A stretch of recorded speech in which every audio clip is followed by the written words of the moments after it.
Welcome to this time of Lenten reflection. Today, we encounter a woman whose persistent faith moves the heart of Jesus, the Canaanite woman, who teaches us the meaning and power of true intercession. This passage is often remembered for its difficult words, but at its heart, it's a story about intercession. About a mother who stands before Jesus carrying the pain of her child. Today, let us listen to this story through the lens of the greatness of intercession. The story begins this way. A woman approaches Jesus because her daughter is suffering.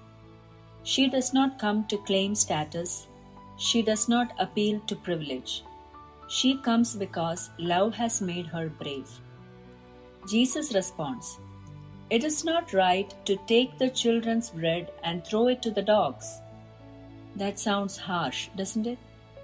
When I was younger, I remember wondering why Jesus sounded so harsh here.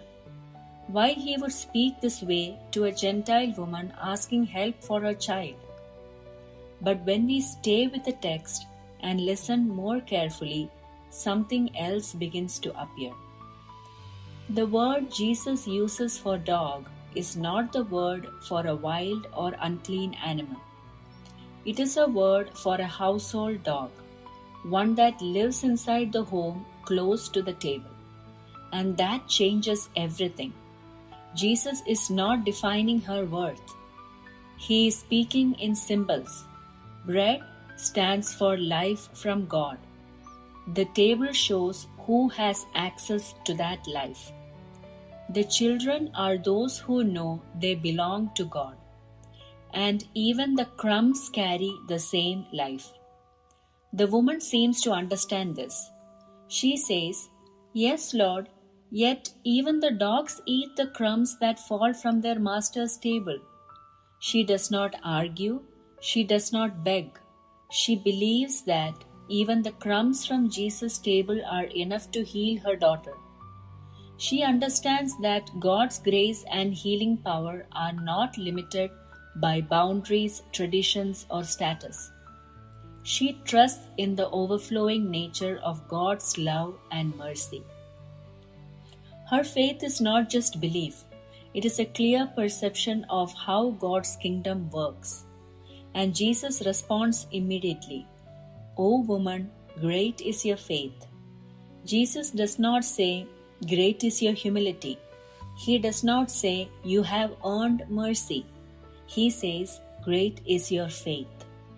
Her intercession is powerful not because she lowered herself, but because she saw clearly, and her daughter is healed. This story still challenges us because it reminds us that the kingdom was never closed. The table was always there, waiting to be seen. This woman teaches us that intercession is not about persuading God, but about trusting deeply in God's mercy. This is the greatness of intercession, seeing God's mercy so clearly that we dare to ask on behalf of others. As we sit with this passage during Lent, we are invited into this same work of intercession, standing before God with the needs of others in faith. May God hear our prayers and bless those we intercede for. Amen.